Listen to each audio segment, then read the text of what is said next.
Voice Radio. Believe it. Hi, good morning. Welcome to Carb Voice Radio. This is Straight Talk and Motivation. I am extremely excited that we are about to do an interview as we close out 2024 and move into 2025. And one of the pivot points for me has been a reflection on 30 years of the engagement that I've had from New York City to Atlanta to Texas and beyond in the Liberian community. And it is with great pleasure that I can introduce you to two very special people who have just finished up an event in Liberia, okay? And we are excited to have Reverend Sidney Morris join us from the continent, all right? And it's an awesome historical moment here. And Charlene Bowden, who is the president of CTI, she will tell you more about what that is all about, mission, vision, purpose. And they're going to tell us more about what took place in Liberia, the significance of that happening on the continent of Africa. How will that resonate back into the state of Georgia and multiply across the nation and loop itself back into the Caribbean by virtue of Barbados? Now, I want to say something that's very pivotal here. Earlier this year, the Prime Minister of Barbados hosted Liberia and Barbados. And there has been a very historical, significant portion of Liberia and Barbados. That is how I captured the wave of my culture as a Padmore and all of the eclectic pieces, okay? So I know a lot of government officials are going to be listening to and watching this show, so I'm going to be on my best behavior, not. Right. Okay. And, I'm just a silly guy sometimes, but this is serious business. So welcome to the show. Thank you. Thank you. Now, Church Twinning International, who wants to get going? Because this sounds like a cohesive mechanism for spirituality. Talk to me. Tell me what. Madam President, you want to take a go? I will start. Lady will be first this time. I have to go back for a second because whenever Aubry says, I'm going to be on my best behavior, I just laugh inside out. It's just a funny thing to me. But let me say it's always good, Aubry, to sit and talk with you online or offline. And I'm excited about this online opportunity. Yeah, so I guess I brought Church Twinning International to Aubry's attention back in 2020 when it was kind of brought to me. And Church Twinning International, at that time, I was a part of USA. The real purpose, mission, vision of Church Twinning International is to twin or pair or partner or get into covenant relationships with churches in other parts of the world. Specifically, right now, we're focusing on the different parts of Africa. We have two affiliate organizations in Africa, which would be Ghana, that has the oldest history with Church Twinning International. And then we have the newest, the youngest, which is CTI Liberia. And as you mentioned earlier, I had a chance to go to Liberia and get the full immersion into CTI Liberia and everything that's going on there. But backtracking a little bit, so I evolved, if you will, from Church Twinning International USA to what we have now is Church Twinning International Global Ministries. And I will, at this point, give honor and recognition to our co-founder and chairman emeritus, Dr. Sidney Holston, who was the visionary behind Church Twinning International Global Ministries, who blessed us as the advisory council members. We're -1, which would be Elder George Ennan, who is in Ghana. Dr. Holston charged us with the opportunity to expand this global mission, global ministry, to connect the dots by giving an umbrella or parent company to Church Twinning International. So Global Ministries is that organization that oversees all of the activities of the affiliate members, which again are CTI Ghana, CTI Liberia, and we do have a partner organization in Johannesburg with Reverend Stephen Kiston. So that is what we do in a big, broad stroke. We are narrowing that down and extending some opportunities under that as well to start supporting individuals and not just churches, because of course we know the churches are made up of individuals. And of course, the biggest one would be the pastors in my heart and in my mind. So we are putting together some programs and some workshops, which you'll hear more about next year, with a portion of those proceeds from those workshops going directly towards supporting pastors who have sacrificed so much to be able to lead God's people, to help spread the message of the gospel, to help their communities and individuals in their communities that are struggling and having real life experiences. You know, we're all having real life experiences, but if that person that we're looking up to help us to navigate those waters is under more water than we are, then that can be a problem sometimes. So we're recognizing that the needs are great beyond the bringing the communities together, the community of churches, to do fellowship and to advance the kingdom through evangelism, through projects, whether that's building buildings or not just building them, but maybe repairing them, doing agriculture, just education, health, across the board. We are equipping ourselves and we're prepared to address those needs as a global ministry. And also, and I think Reverend Sidney can jump in at this point, I'm also the international director for Church 20 International Liberia. So I'm working specifically with churches here I'm in Atlanta, or in the U.S. basically. I'm working with churches in the United States to connect them, and through the Caribbean. Let me not forget to mention that we are talking with Barbados extensively about connecting the churches with the churches in Liberia as well.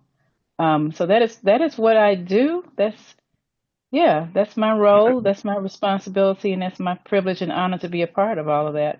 And I will toss it to our chairman, Reverend Sidney W. Morris. Yeah. Get excited. Okay.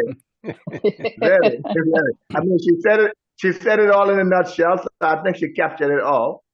However, yeah, Church 20 was started about 43 years ago, I think, by Reverend Dr. Sidney Holston and Dr. Dente from Ghana.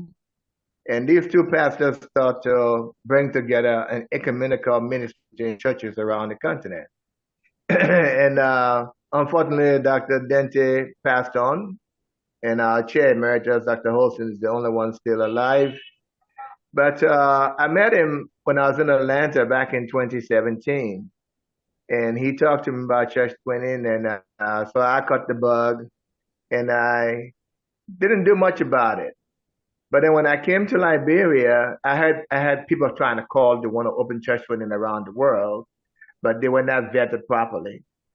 So I came to Liberia with a whole different package altogether. I came to do an NGO to help children go to school and give them some counseling to their parents and the children themselves. And while here, I said, but what about Church 20? And so I spoke to Dr. Holston, and he graced me with the opportunity to say, yes, go ahead and start it up. So I started Church 20 in Liberia. And I asked Minister Bowden to please head the international arm of Church 20 in Liberia. And got a church over here involved, and got the pastor here to be the national director here. And so speaking with Dr. Holston and other people, we said, but we need an umbrella organization that will run things for Church 20 around the world. Since we got Church 20 in USA, we got Church 20 in Ghana, we got Church 20 in Liberia, we got a partner, South Africa. So we came up with the idea of having Church 20 Global, which is a parent company now of all the Church 20 organizations, like you said. And I'm the chair, humbly. And Dr. Holston told us, well, go ahead and do what we got to do, spread the word, spread the mission. So we had an inaugural visit for Church 20 in Liberia. We had the first church to twin with Little Zion Missionary Baptist Church in Georgia, with Lagbazi Community Church in Airfield, Liberia. And in a period of less than a year, Little Zion Missionary Baptist Church paid a visit to their sister church in Liberia. And it just so happened to be the culmination of an annual event convention for the Association of Community Churches in Liberia, which consists of 11 churches around the world, around the country. So we visited all those churches, and then we all came together for the convention. And yes, it was wonderful. And we had Pastor Williams from Little Zion Missionary Baptist Church. We also had Pastor Lucius McDowell from Agape International Ministries come along on the trip. And so it was a wonderful time in the Lord. And we shared visions and dreams of church training and how we can expand and how we can help each other and how we can grow the ministry as the founders visionaries had vision, how they wanted it, what they taught. We don't necessarily come out to bring you money. We don't necessarily come out to fish for you, but we try to teach you how to fish. And we try to fish with you. And based on what you have and what we bring to the table, we can grow ministry together. Like she mentioned, agriculture, schools, children education. Those are all things that we want to get involved in. But a piece at a time, we can't eat it all together. We take one bite at a time. So questions from you. I'm enjoying the conversation and hearing the mission, the vision, the purpose, and really looking at to ask this question. Is the core of what you're trying to do is to unify the church body? Is that the mission, to unify churches regardless of religious orientation? Because I think what I'm hearing is that you're bringing a lot of practicality and purpose to the conversation. I know a lot of people talk about worship and different things, but you guys are creating a modality in Africa that I think Africa truly needs, because we perpetuate the world. And in Georgia, it's like considered the Black Mecca. So Church Twinning International, is this type of a sister city kind of relationship that you want to build out the practicality of living a spiritual life? Tell me more about that. Yes, I would say yes, because like you mentioned Georgia. I'll give you a classic example of what happened between the 8th of December and the 15th of December this year. We had 2 American pastors and 1 American minister that I just listed to you come to Africa. Well, Charlene had been to Africa before. Lucius had been to East Africa before. They had not been to Liberia. And you know a little bit of the history of Liberia. Yeah. Minister Hill Stadium. A lot of your Barbadian people are in Liberia. I came to Liberia. Yeah. But, most people don't know that Liberia was the only country that was never colonized in Africa. It was founded by free slaves who were sent back to Africa. And through all the intermarriages and intermingling, the natives and the Liberian people who came back are almost all merged together now. However, when the pastors came from America, they didn't know what to expect. Worship styles. Pastor Lucius and Pastor Williams asked me, how do we worship? What's the timing they have on it? And what do you want me to do? And I said, just go out there and preach the word and do what God calls you to do. And you'll be surprised how ignited this place was. 11 churches and their people came together in a convention. And they have these pastors speaking in whatever twang they were using, but the message got across. And the message got across and the place is on fire. And even up to now, they are still talking about the convention and how much they got from it. And when can they come back? And when can we probably come to them? And yes, we are trying to bring the churches around to the globality of all of us as people of God. When you start to worship and you start to dance and the music starts to play, you become one body in Christ. And that's what we're trying to do. I got a taste of that from watching the clips that Charlene sent to me. Okay. And I said to Charlene earlier in the year, I called her and I said, I want you to sing. And because... And she did. She did, but it was very organically done, And I said, wait a minute. because I said to Charlene a couple of years ago, I said, Charlene, you know, I have to be honest with you and say that when I was listening to It's Just Us promo, I heard this voice and I said, is that Charlene? And I didn't really go forward and say, yeah, that's Charlene for sure. But one day I asked her, she said, it's about time that you asked. But when I called her up and I said, sing, recently, I said, I want you to sing. I didn't expect it to take off so organically on the continent of Africa. And the song that was chosen was one of my favorites that a young lady from Barbados also sings, and many other people sing, from CC Winan. And I had in my mind to call and speak to her about that because that's a very powerful rhythmic song that really vibrates the universe, you know? Yep. And when I heard it, and then when I was listening to the whole thing and I saw the activity in the village, I got very excited to say, this is the commencement ceremony to take us into 2025 holistically. Because when you're looking at getting something started, you can look and feel a sense of momentum and authenticity that is connected to the conversation that you want to get a little bit more of a touch of. And 2025 is so significant as I break numbers down on purpose. So I said this is the year of 7, 25. I take 25, I added, I said 7, first growth stage, you know, because they tell us by 21, you're an adult. So I'm like, okay, so where's the content to support that? And in education is something that I look at for that. And then I said, okay, spirituality in the mix of your life is the most essential service. And when I looked at this, I said, I want to see this continue. That's why I said, Charlene, I want to do the interview with you guys to get going, to let you speak so the world can know and hear what you're offering and what the value is and how you can execute as a support system for it. And I did it because I believe in the authenticity of what Charlene represents. I know she's not just a religious person. She's a very authentic, caring, no-nonsense, committed, dedicated individual that I've known for how long, Charlene? Long time. Too long. Okay. 20 years, I guess, or so, somewhere around there. Yeah, about 20 years. And wow. This is something that I said because when I was introduced to Liberia, a young lady came into the car rental company that I was managing. And when she went to pick up the car, she said, "You're Padmore?"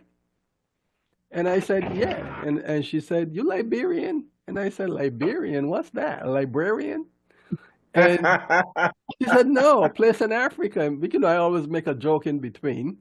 But we had that conversation, and I became interested in what they were doing on Staten Island. So this is over 30 plus years, and it was back when there was the Civil War going on, and I was called into the mix of the conversation to help young people who were coming to Staten Island from Liberia assimilate. And it was not something that I planned on doing. I was just in the building, like I normally am. I'm just here. So this is over 3 to 4 decades of authentic conversation, behavior, and mission and vision purpose related to what you guys are now currently doing. And to have the audacity to want to bring it together is something that I am very excited to hear about, because that is what we need in the village. Unity. All of us coming together and showcasing how we can live harmoniously. And to talk about agriculture and food and education and services, this is empowerment. Right. You can't get it any better than this in any way, shape, or form or linguistics value. And the additional value to this is that when I discovered my heritage and legacy, a second experience while I was being interviewed on radio in New York led a young lady to ask me, "You're from Barbados. What is it that I have to do to visit Barbados?" And I put her on a call with a friend. She went down to Barbados. She said, from Barbados, I'm going to Liberia. I said, it's interesting that you're going there. I said, tell me what it looks like when you get there.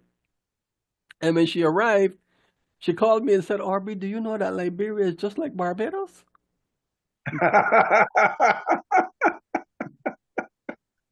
And I said, no, but thank you for telling me.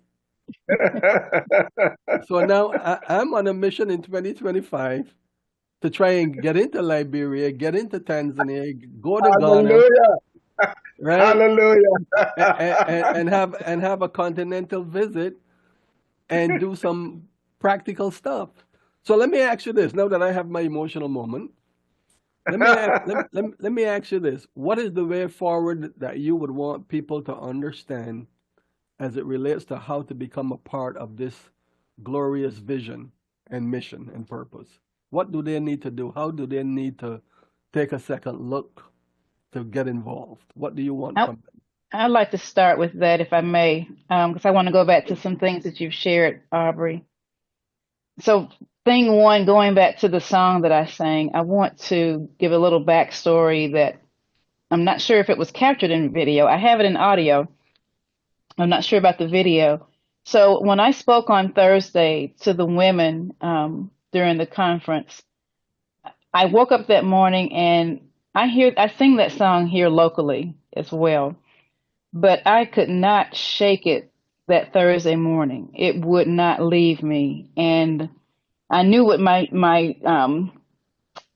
request that was asked of me was to speak to the women about the role of women in the church on that Thursday morning. But I had to ask for forgiveness first, because I don't think that I could have said what I needed to say without singing that song first. And so I did, and I knew that the general overseer, Pastor Fagans, I knew that he really loved that song, but I did not know the impact that my singing it at that time would have. So that the video that I sent to you was the culmination of me, I guess, just being obedient in that moment and singing the song, and then him asking me and honoring me by asking me to sing with the choir. Oh my gosh, the choir is absolutely amazing.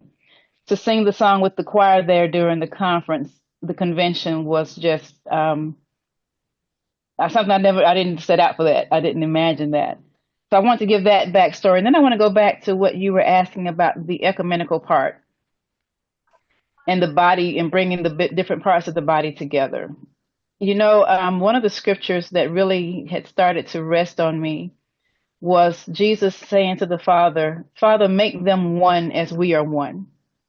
And I started thinking about, oh my gosh, what could that look like for us to strive to be one as Jesus and the Father are one?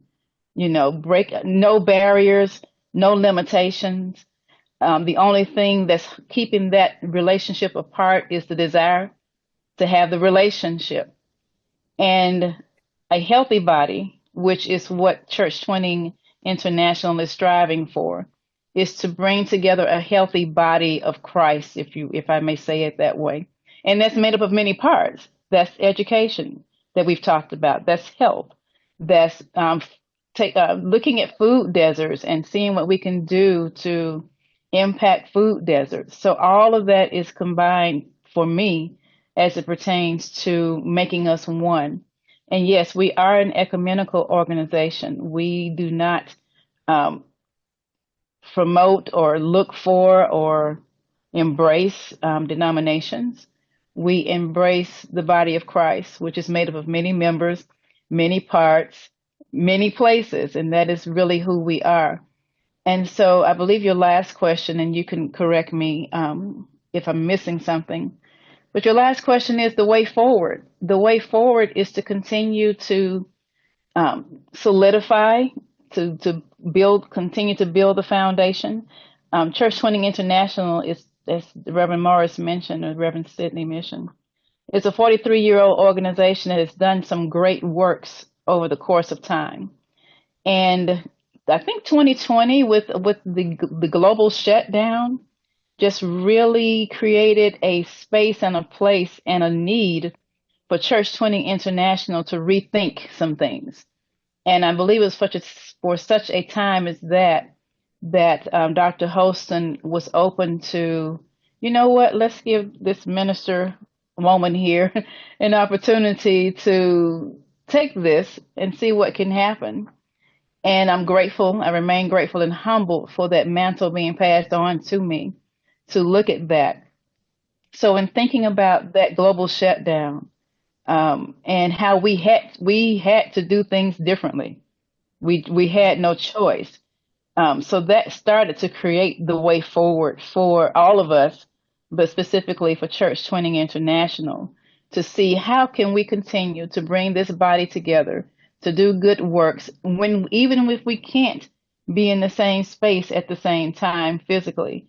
And I think that that's what makes Reverend Morris being there in Liberia, Elder Ennan being there in Ghana, and me being here, and Reverend Kiston being in Johannesburg, so important, because the four of us keep that,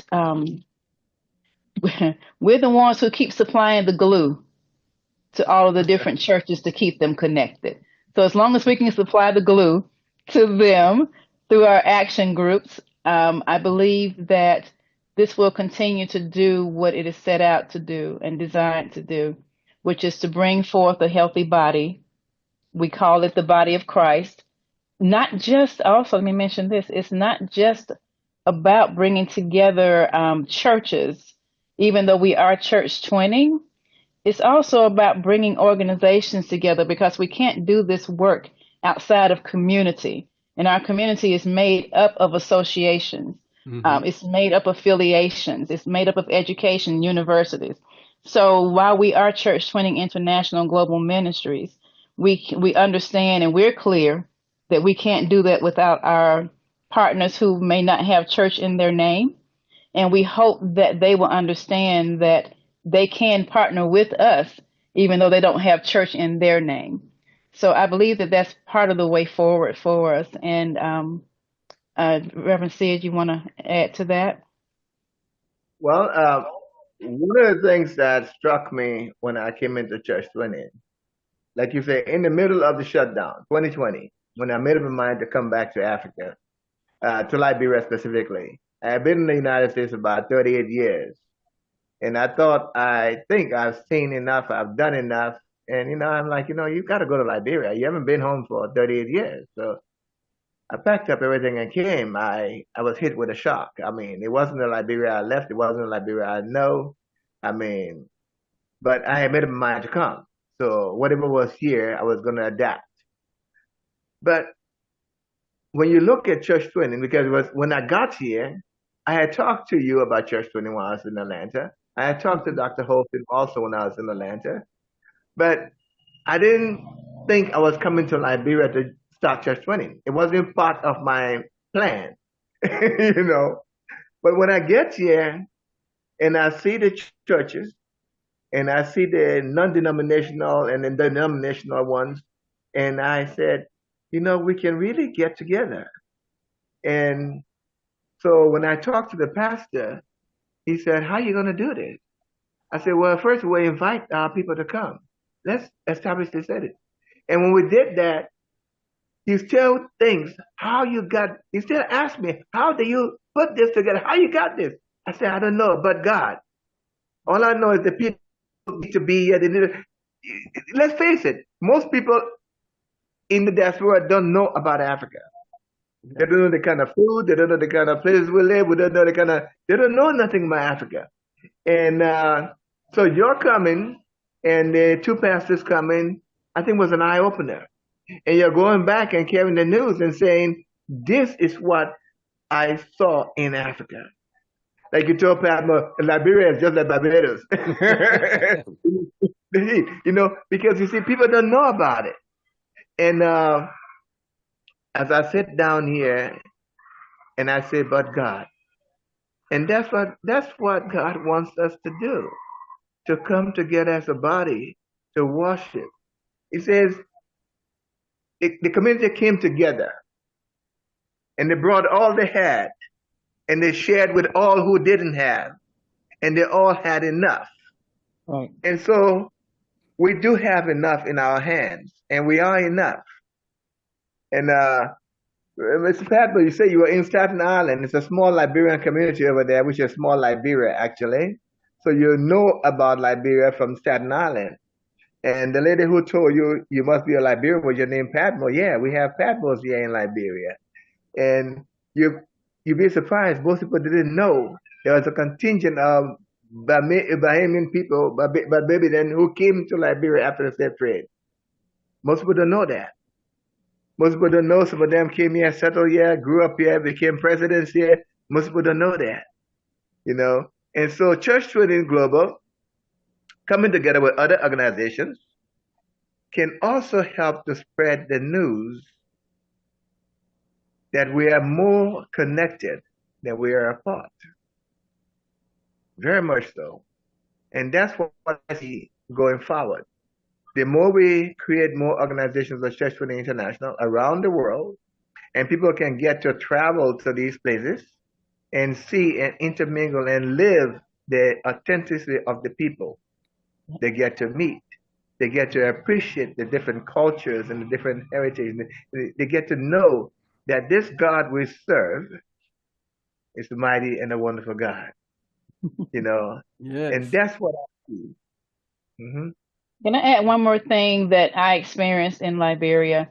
And absolutely. I didn't have the right camera. I didn't have the right microphone. I didn't have the right tools. Only my eyes saw this.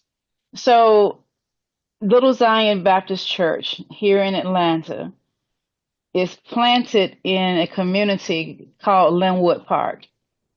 And for those international and global listeners, if you can research, Linwood Park was the oldest the first black community in this county, in this state, to be formed and organized as a subdivision. So this church is historic in that it is planted and it was built by the residents in this community. The church itself is 101 years old. The community now has gone through major gentrification, which a lot of our communities have. But I wanted to add that in because even in thinking about how historic it was for Church Twinning Liberia to have this experience, how historic it was for Church Twinning International Global Ministries to have this experience, it was equally as important and interesting for Little Zion to be that church to have the experience based on where this church is located historically. So, what I wanted to capture on film or something was as we were moving through the different counties, as Reverend Sid mentioned, we had an opportunity to visit 11 churches while we were there. They were all spread out. They weren't down the street from each other. So we went across we went across country, if you will, to have an opportunity to walk the grounds and to meet the congregations it was a beautiful experience. But what I noticed, and I know that Pastor Williams was looking around, but even I was looking around, but I didn't see until I stopped for a minute and I looked at the houses and I looked at the people sitting outside the houses and talking and playing games and the kids running around and the animals, the dogs and the chickens just being there amongst the people. It brought me back to Linwood Park. It's like, oh my gosh, that is where I grew up here in the United States, where people built their house. No, didn't pay attention to property lines per se. We know that the lines are there, right? But we had what I'm gonna call just shacks. You know, it had a roof, it had a floor, it had four walls, and that is what they built and lived in here in Linwood Park. Dirt roads. When I grew up in this community where this historic church is, these roads were not paved.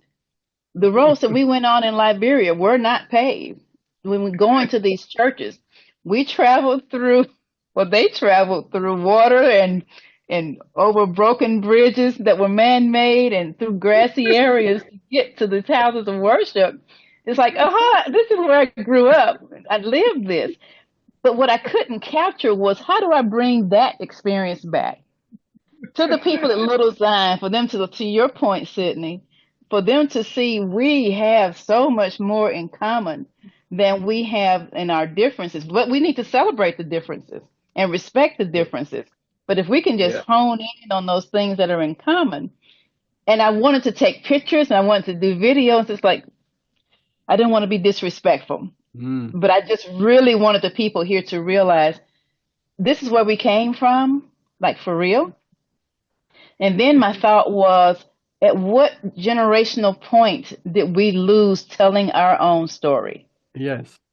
And that is what I experienced and brought back. It's like, I got it. I get it. Somewhere in the generations and in translation, we stopped telling our story and we became so here and gentrified, if I may say it that way, that our babies now think it's a peculiar thing to live and experience life the way that they do in Liberia. It's like, that's where you came from. Grandma, great, great, great, great grandma just stopped telling you the story somewhere along Yeah. the way. But if I go back and look at, and I may do this now that I'm thinking about it, when I first moved back in this house, so my house is in Linwood Park, which is now Brookhaven, Georgia. My grandmother passed and she left books of photos, just books of photos. And I only have one or two regrets. And one of my regrets is that I did not sit with her and write down on those photos who those people are, what happened before that made them smile in that picture, and what did you all do after that picture was snapped that, you all were still laughing and talking about. I didn't capture that. But what I want to do now is go back and look at the pictures and show those pictures to my grandchildren, because the pictures include houses. The pictures include the inside of the church. The picture includes the people and the way that they moved about. And I can perhaps take those pictures, show these young people, this is what you come from, right? So when you do visit Liberia, this part will be taken care of. You don't have to question, well, why do they do, well, how do they do? No. We're going to deal with that here. And that's part of the workshops that I want to do under CTI Global, is to have those, for lack of a better word, I'm going to call them a lunch and learn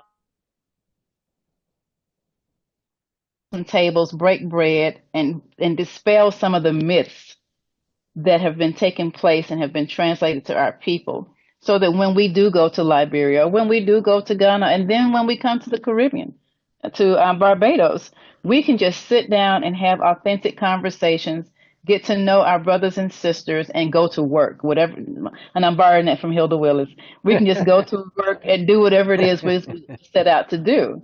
Yeah. So yeah, I just couldn't figure out how to capture that and bring that back home with me. But I realized that potentially it's in the other room in my house already, and I can just recreate that story. By listening to you speak, I think you captured it. Oh, absolutely.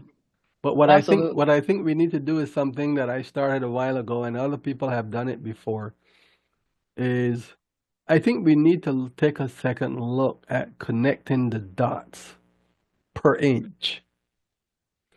Because when you connect the dot per inch, and a lot of people who are graphic designers can relate to this, or who are movie makers can relate to the fact that you have to bring a blur into focus using dot per inch. And when you're asking for a picture, you ask for 300 dpi. That's one of the highest, most visual views of anything that you can have. And that is an important element. So I think we captured it. And I think to continue the conversation using the full spectrum analysis of what you're looking to bring into the center of the room also includes something that you tap the world in terms of going to Ghana with, making movies, our own movies. It is an essential service that needs to be performed, because I never thought I would be around to see something that I saw 40 years ago. And as I reflect on my time here in America, you were in America 38 years. As I evolve into January the 5th, which is my birthday coming up, that's going to be 43 years. And I started my journey from a youth, I mean a serious youth, because I didn't have a choice, you know? And now when I look back and I look at all of the accomplishments, as my brother would have said to me when I was young, he came to me one day when I was very angry and very frustrated. And he said, Joel, I have to tell you something. I want you to listen to me. And I said, why do I need to listen to you? Because I was vexed at everybody.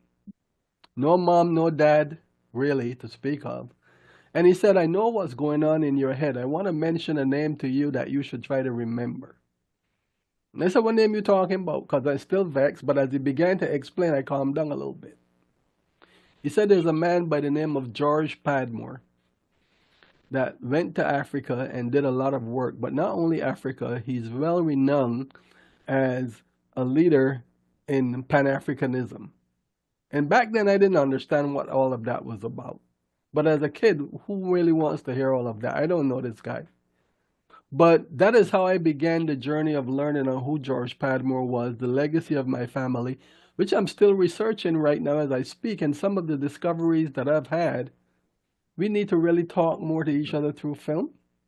And one of the main aspects of the workshop that I developed out of my understanding of my culture is spirituality in the mix of your life. It was a show here. Virtuality in the mix was another one, or virtuality during COVID. I said I can't go anywhere. I can only order food. So what do I have access to? Social media. I have access to online. Let me do it. And here we are. This is a product of virtual living, because I know Charlene, but I haven't met Sidney in person yet. And it's amazing that I have touched the lives of people for about 30 years that I never met. And I didn't intend on doing that either. And some of them I said, why are you still hanging around? He said, because of your spirit, man. You give us so much energy that we want to hang with you. And a lot of this became other stories. So a lot of what you guys are trying to do, Charlene talked about workshops. She talked about agriculture. All of this is in the mix. We need to control our environmental conditions through these methodologies. Plant food in your backyard. Raise your chicken. When I hear this story, the chicken, it brought back memories to me. Because it's a natural part of my upbringing. The last time I went to Barbados, I was standing next to the car and looking up the street. And when I looked to my left, a monkey was sitting next to me looking up the street. And this monkey was not a little monkey. He was a muscular vagabond boy. I told you, I said, yo, I'm dead. I'm dead now. But I just looked at him. He looked at me. And by the time I looked back, he was gone in the gully. And he was like, oh, you just came to hang. Because in that gully behind the house is where I also used to hang out.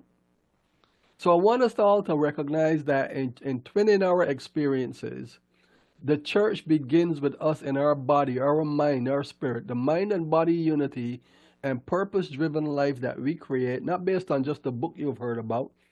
A lot of people tell our stories through the imagination of what they bring to the conversation and take ownership of our heritage and our culture. And it is our responsibility to rekindle the understanding behind that and bring that fervently to the front of the house and build out in our community and replenish the mental toughness and strategies our community needs to go beyond. When, as I say, go, like Star Trek would say, go beyond where no one has gone before. And this is that season. So 2025, I'm looking forward to not just having this conversation as a startup, but I want this conversation to continue right here live on Carib Voice Radio. And I know that our partners in media, Caribbean Life TV, I'll open up my mouth and say that, because that's one of the visionary aspects of what is going on here in Georgia in the Stone Mountain area. And as I speak to you, I don't even know if the CEO is back from South Africa yet, but he's been sending me pictures and images from South Africa and saying, "Oh, I'm here." And he's part Barbadian, but he's Guyanese by birth. Heritage and culture is Barbados. And I'm going to invite you, Reverend. Charlene is already in Georgia, but the next time you come back, you come and hang out with us because Okay. the dream tank is full, is overflowing. Let us put it in the hands of the young people who are coming Yes. up, who are Mm. hungry as youth to generate change, sustainable, Yes. authentic change. When I feel that when we learn these things, we don't have to be concerned about killing each other because No. sometimes when you destroy a person in front of you, you just destroyed your opportunity. So, finally, in closing, what are your last notes to people that you want them to hear? Charlene, you want to go? You want me to go first? You go ahead. I've talked a lot. Well, since Churchman in Liberia is the newest kid on the block, and we have 11 churches, 10 churches right now waiting to be twined. My vision and what I would like to see that I can have a few more churches in America, one to twin with churches in Liberia, and explore the rich history and culture of Liberia and America, especially the African American culture that was brought back from the slave trade to Liberia. I would like to see Church Funding Global become the global ministry that it is. That people, regardless of race or creed or denomination, will come to see a people come together to do what God has called us to do. And that's my dream, that's my vision. Coming from Liberia, West Africa, living in Europe, living in California, living in Washington, D.C., then to Atlanta, and all of a sudden coming back to Liberia, it opened my eyes to a lot that I have missed. The time I spent out of the country is more than the time I lived in my own country. And so I'm still learning my country. But I do believe that as church funding grows, we'll have that possibility to have other people come and experience. And we can go there and experience them and be a mutual shared impact on each of us. That's my dream, that the people can come together and see that we're, yeah. All right. Charlene, anything else? Well said. That is my dream as well. And also, I pray that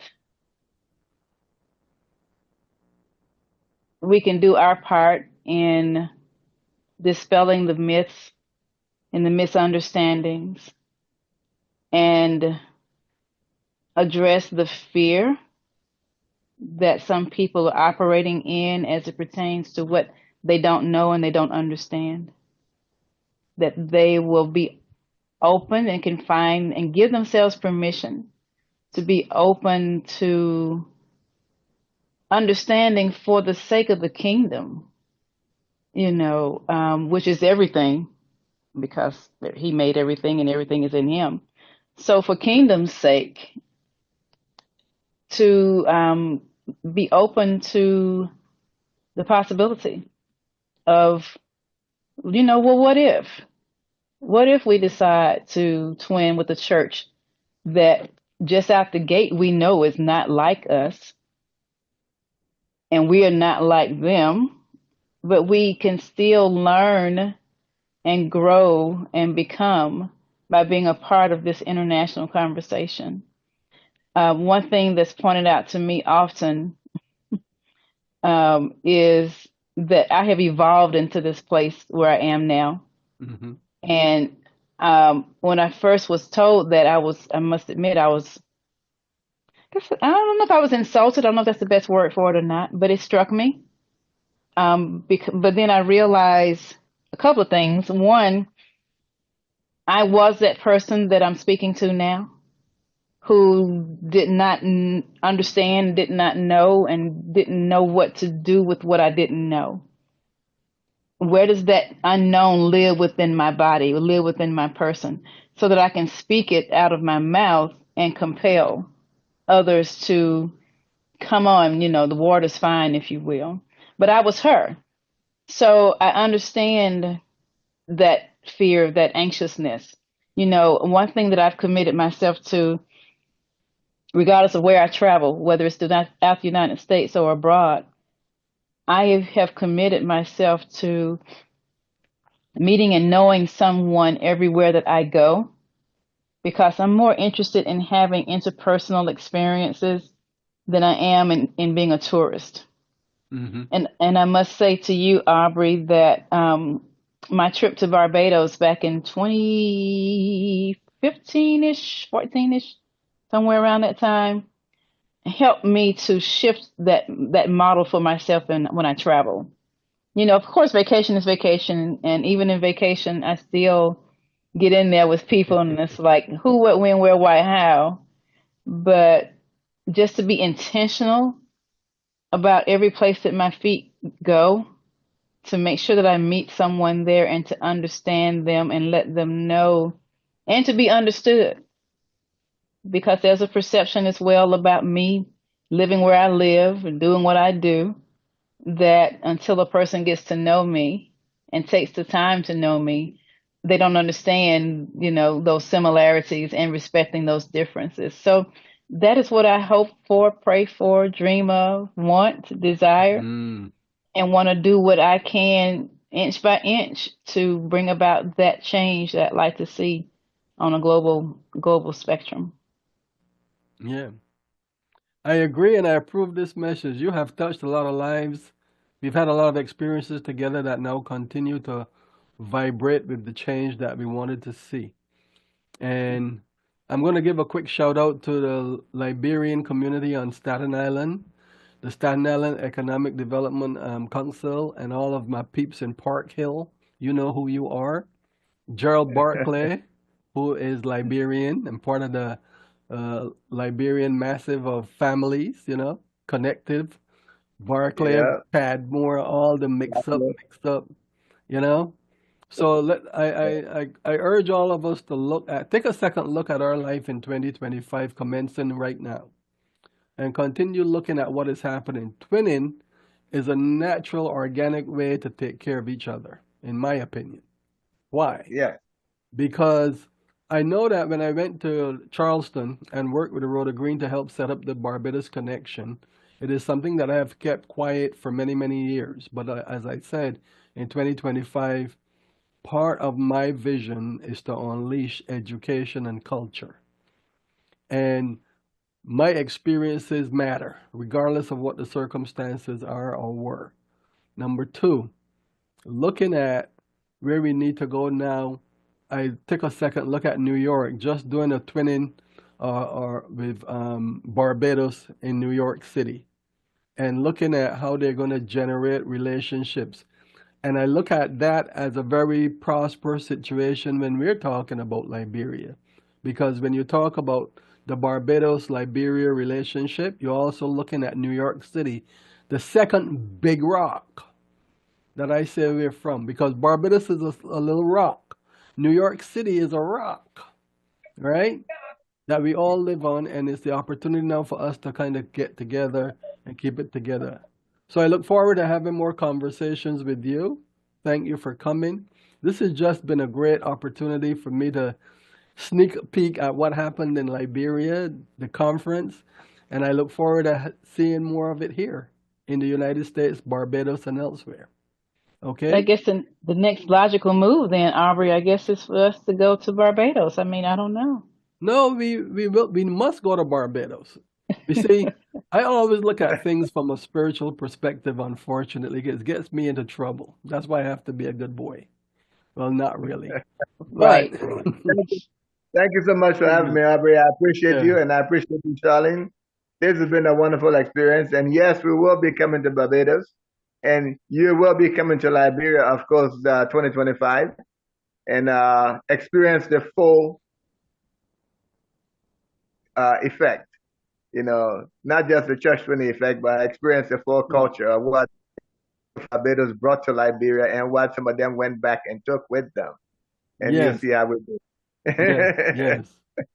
Okay. All right. That said, thank Thank you you for so much. joining us. We'll continue in another season.